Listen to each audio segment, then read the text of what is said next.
অগ্নিসংযোগের ঘটনা ঘটিয়ে দেওয়া হয়। একদিকে কিন্তু অগ্নিসংযোগের ঘটনা ঘটেছে, জাতীয় পার্টি দলীয় কার্যালয়ে ভাঙচুর চালানো হচ্ছে, এবং আরেক দিকে কিন্তু এই মুহূর্তে আইন শৃঙ্খলা বাহিনীর সদস্যরা ঠিক প্রস্তুতি নিয়ে দাঁড়িয়ে আছে। দর্শক, সেই চিত্র কিন্তু আমরা এই মুহূর্তে দেখতে পাচ্ছি।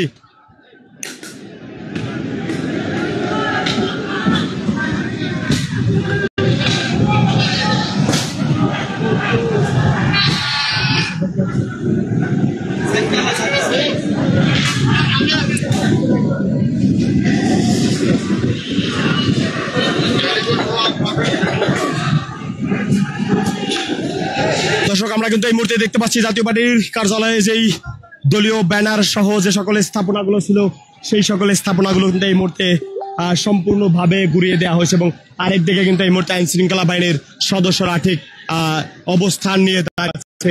দর্শক, সেই চিত্র কিন্তু আমরা এই মুহূর্তে দেখতে পাচ্ছি।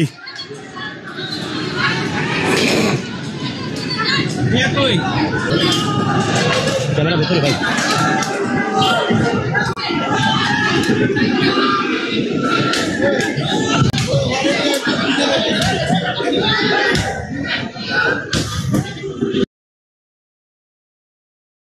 কিন্তু তিনি চিকিৎসাধীন রয়েছেন এবং তিনি এই মুহূর্তে কিন্তু ঢাকা মেডিকেলে চিকিৎসাধীন রয়েছেন, এবং আমরা দেখতে পাচ্ছি এই মুহূর্তে কিছুক্ষণ আগেই কিন্তু ছিল, এবং এটি দ্বিতীয় দফায় কিন্তু আবারও সেই কেন্দ্র কার্যালয়টি ভাঙা হচ্ছে। এর আগে কিন্তু কেন্দ্র কার্যালয় ভাঙার পরপরই কিন্তু আবারও নতুন করে কিন্তু সেটি সংস্কার কার্যক্রম চালায়, এবং জাতীয় পার্টির যে ব্যানার সেটিও কিন্তু খোদাই করে আবারও লেখা হয়, এবং সেইটিকে কেন্দ্র করে আজ আবারও কিন্তু সেই কার্যালয়টি কিন্তু ভাঙচুর করা হচ্ছে। এবং